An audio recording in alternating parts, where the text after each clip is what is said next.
Om Namo Bhagavate Vasudevaya. Om Namo Bhagavate Vasudevaya. Om Namo Bhagavate Vasudevaya. Shri Visnu-sahasranama, name 621. The name is Svakshah.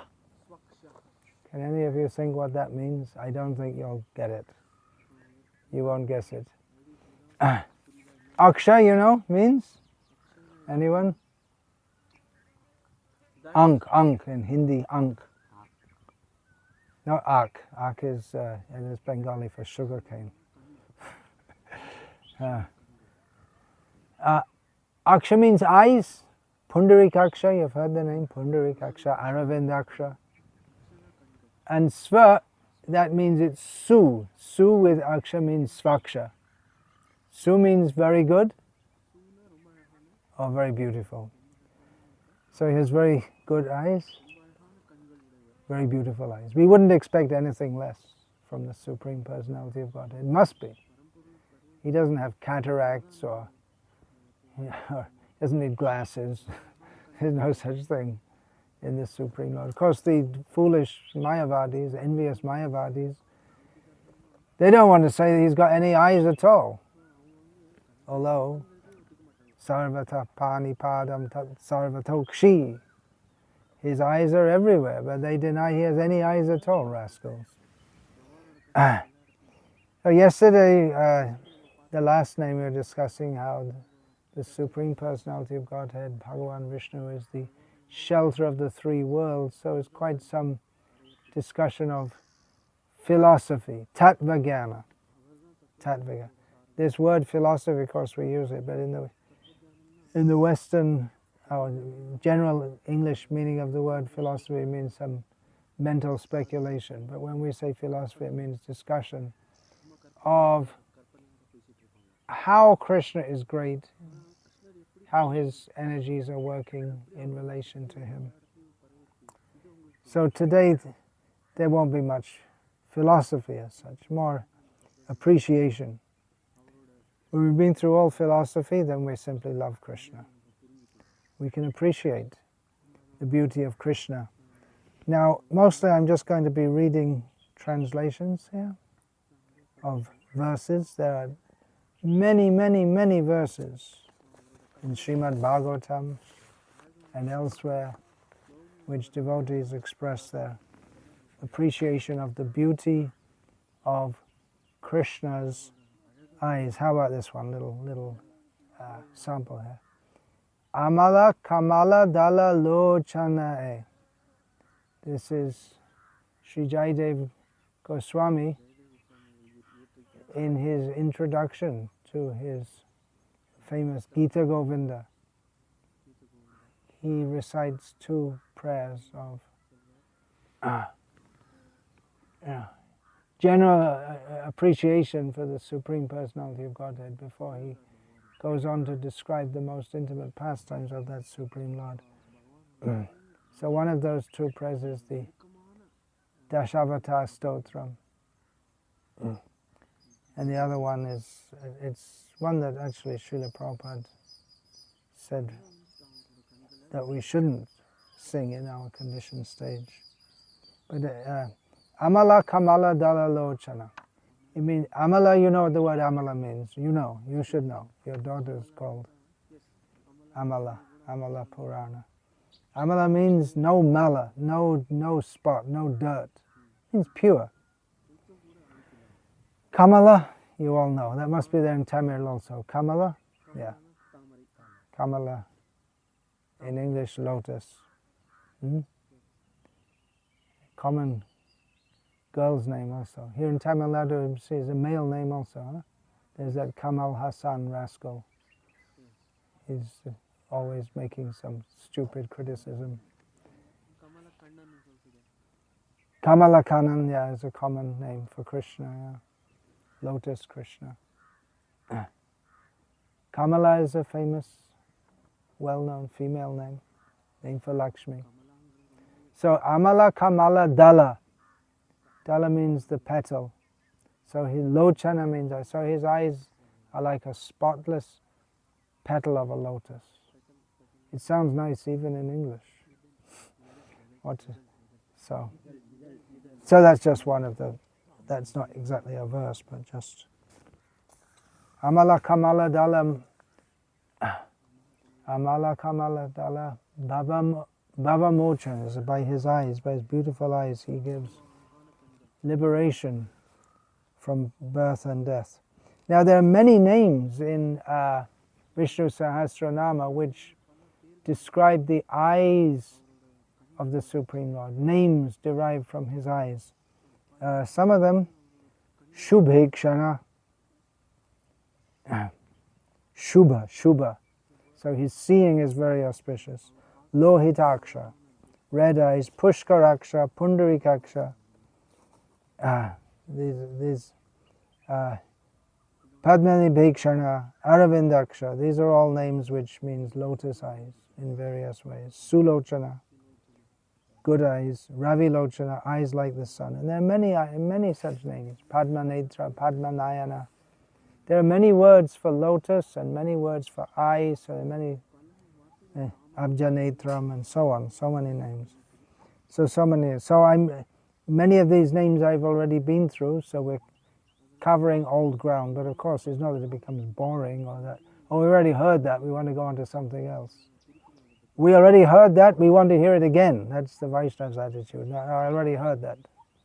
I already read the Bhagavad Gita, so I don't need to read it anymore. We don't think like that, but rather it's just like we find the sages at Naimisharanya. Vayam tu na vitripyama uttama shloka vikrame tad srinvatam rasagyanam swadu swadu pade pade.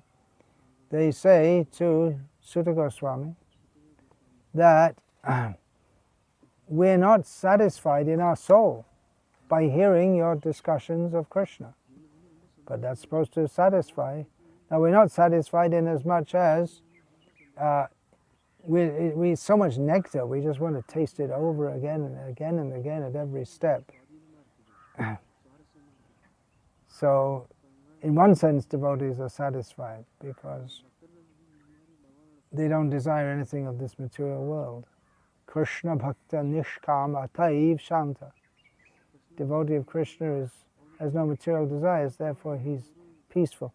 On the other hand, he likes to hear about Krishna again and again and again. Other names in Visnu-sahasranama, these names which I just mentioned in Visnu-sahasranama, they allude to the beauty of Krishna's eyes. So that's one meaning of Svakshah, Su-aksha. Another meaning, very good eyes. So other names in Visnu-sahasranama, Mahaksha means very big eyes, very great eyes. Sahasraksha, there's 1,000 eyes.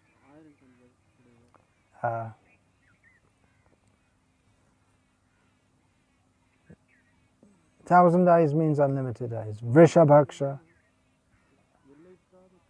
eyes like a bull.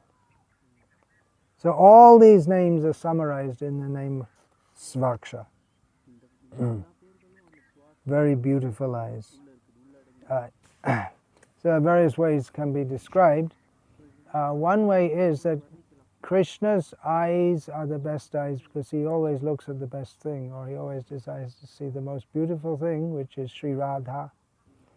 And in his eyes, whatever he sees, just like Chaitanya Mahaprabhu described about a devotee, Starva jangam deke na deke tar murti savatra hoy tar ishta deva svruti. That a devotee sees everything in this world, but he doesn't exactly see that because everywhere he sees his worshipable Lord. He sees Krishna. He's so absorbed in Krishna that although definitely you see a tree and you see people and so many things, but he sees Krishna. He sees Krishna everywhere.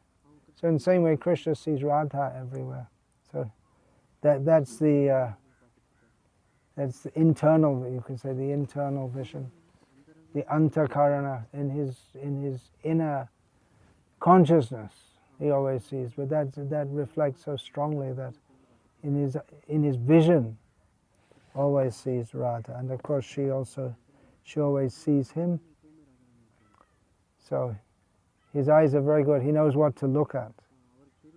He doesn't try to see some pornography or some beautiful flesh and bones women.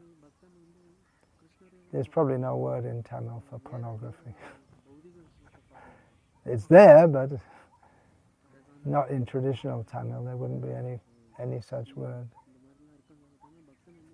Vulgar, some vulgar exhibition of things which we don't want to discuss. Just bringing it up as a contrast with what Krishna likes to see. So Krishna, very beautiful eyes.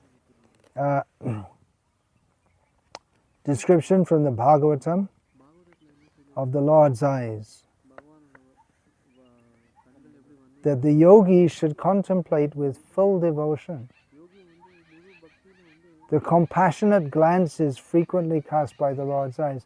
That's another way in which he's so his eyes are very good for us also. There's that famous term, Kripa Kataksha. That's often used by the Sri Vaishnavas. His merciful glance, just from the side of his eyes. Just we desire to have the merciful glance of Krishna. For those glances, they soothe the most fearful threefold agonies of his devotees. His glances, accompanied by loving smiles, are full of abundant grace. One name in Sri Visnu-sahasranama which came up way back, Lohitaksha, red eyes, and there are various. I'll go through again some more. Aruna Lochana. That comes. Aruna also means reddish. Aruna means the charioteer of the sun god. That's why, because he's reddish. So just before the sun rises, we'll see Aruna. We'll see the hue of his body. That's why the sky looks a little reddish in the morning. Sometimes looks very reddish. That's due to Aruna, reddish. So that word comes red, Arun. So he has red eyes. Naturally, his eyes are a little reddish. So Bhishma Dev, as he's lying on his bed of arrows, preparing to depart from this world, in front of Krishna, he prays to Krishna, who's standing there in front of him. May my Lord, who is four-handed, and Krishna had 4 hands at that point in time, he showed 4 hands, and whose beautifully decorated lotus face with eyes as red as the rising sun, Aruna Lochana. So when we see the reddish sun in the morning, we can think, oh, Krishna's eyes, just like that. May my Lord, who is four-handed and whose beautifully decorated lotus face with eyes as red as the rising sun is smiling, kindly await me at that moment when I quit this material body. Then his eyes are described as he came to protect Parikshit in the womb of his mother Uttara. So a description is given there of Krishna within the womb. The Lord was enriched with 4 hands, earrings of molten gold, and eyes blood red with fury. So he was very angry that this Ashvatthama had sent the Brahmastra weapon to kill the embryo, the last surviving descendant of the Pandavas. He was very, very angry with Ashvatthama, so his eyes were red with rage. Then elsewhere in the Bhagavatam, Prashanta Arunalochanam. So his eyes, this time they're described Arunalochalam, reddish, but Prashanta, very peaceful. So sometimes red with anger, but reddish also. Garbharunekshanam. So this means, this is also from the Bhagavatam. The Supreme Lord has ruddy eyes. Ruddy is another way of saying reddish, like the interior of a lotus. And so many names you'll find in the Bhagavatam about his lotus eyes. Nalanayate kshanam. His eyes are spread like the petals of a lotus. Abjanetram. He has eyes decorated by lotus-like eyes. Then very good eyes, in the sense that you can see very well, just like if someone can read some small writing at a long distance, we say they have very good eyes, isn't it? Vultures have very good eyes. From a great height they can see some carcass. This Sampati at the shore of the ocean, the brother of Jatayu, he was there. He had to wait there for a long time with cut or burned out wings. He had some service to do, so he was waiting there, service to Rama. So he could see over the ocean hundreds of miles away, Lanka. Now Lanka isn't hundreds of miles away, what we call Sri Lanka. He saw, yeah, I can see, hundreds of miles. We can't see. They can see. The vultures can see. But Krishna's eyes are much better than that, because he sees everything everywhere. And he's everywhere, that means he sees it from all angles. Just like you are looking at me, I'm looking at you. But if you were to go behind, you'd see the same body, but from a different angle. And then there are all kinds of angles, practically unlimited angles. So, but Krishna sees from all angles at all times. There's three-dimensional vision, multi-dimensional vision. So in that way he sees very well. He sees everything at all times. And of course what he really wants to see is, he wants to see everyone engaged in his service. He wants to see Sri Radha. So his eyes are very good. One of the commentators says that he's called good-eyed, Svakshah, because as the sun, as the predominating deity of the sun, Surya Narayana, he sees the whole universe situated in the sun. And he is the eye of everything that exists. We can see because he sees. Our seeing propensity is because he sees. So he is the ultimate, he is the eye of everything. He's also the he's also the proper thing that we should want to see. So if we want to have good eyes, then we should see Krishna. In the Bhagavatam elsewhere, description of the Vishvarupa, how we can see Krishna everywhere. Diva suryasya chakshini. Diva suryasya chakshini. His eyes are the sun and the heavenly planets. His eyes are the sun and the heavenly planets. His eyes are the generating centers of all kinds of forms. We perceive form by the eyes. Of course, we can touch also, but we don't get an idea of form very well just by touch. By eyesight, we can immediately see this is square, this is circular, this is triangular, this is oval, and so on. We can see immediately. Immediately we can understand what kind of form is there. So that comes from Krishna, that power. Our little tiny eyesight that all comes from Krishna's seeing. So Hare Krishna, we want to see Krishna, but we should act in a way that he will like to see us. He will be very happy to see us with his beautiful eyes.